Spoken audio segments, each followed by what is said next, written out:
Hi Ethan, thank you so much for joining us today. I would just like to ask you some questions about your recent appearance in Anthony Horowitz' play A Handbag. Is that okay? No, it's fine. Thank you. When you first read the play, what were your immediate thoughts? My immediate thoughts was, oh my god, this is so long. Because I immediately went home and I was like, no, I don't want to do it. I do not want to do it. But overall, I found it exciting. Yeah, so it's something like 39 pages, is that right, when you first got it? It's quite scary. Yeah, well done.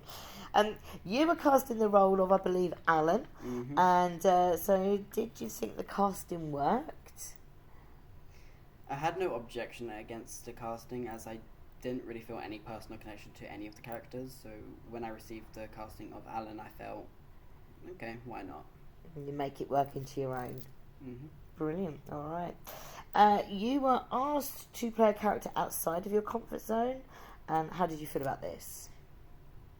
I felt quite alright about it, because when it comes to acting and being a different person than I normally am, I find it quite easy to change my emotion and how I portray them to how I'm supposed to.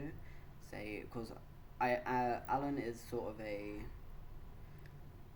he's a very cocky, he's not angry, but he's kind of a bitch. And I am like that by normal, but it is kind of difficult just constantly trying to mock someone. Yeah. If that makes sense. Yeah, not something you're used to directly. Brilliant. So, saying you weren't used to that, so what was the most challenging part of the role for you? I think the most challenging part of that role was trying to maintain composure. When say George is talking, I kept on crossing my legs, and obviously I feel like if they're in a sanatorium or like mental asylum or whatever, they wouldn't be doing that, and they'd be sitting kind of like timid.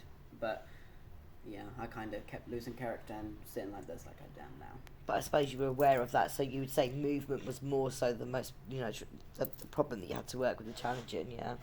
Yeah. Brilliant. Did you like your character? I actually did kind of like Alan. He was definitely an interesting character.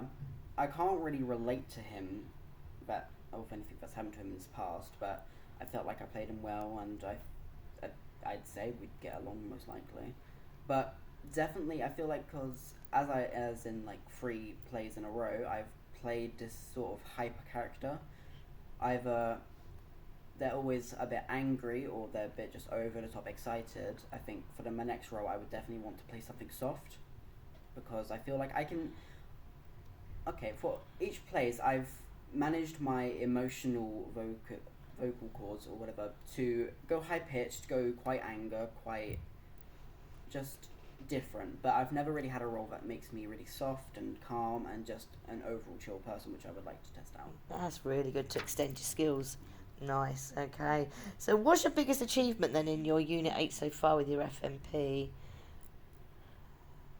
I feel like my biggest achievement is trying to learn how to manage my cues and when to say them, because in every rehearsal I found myself very fast, and obviously as feedback and constructive criticism from my peers, I needed to slow down on many of my cues, especially when I'm telling my heartfelt story about my stepdad abusing me.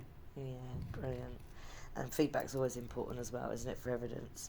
Yeah. So if you were to play another role in the play, apart from your own, who would it be? I feel like I would have a good time as Rose. Okay. Obviously, I feel like... See, Alan I can play well, but I can't see myself as Kinsey, can't see myself as George. Irene possibly, but I feel like me and Rose not really have a connection, but I feel like I could play that part really well. And that's where you'd say another side of your skills that you could then adapt to. Yeah. Brilliant, okay. Oh, well, it's been an absolute pleasure talking to you. Thank you so much for talking to me today.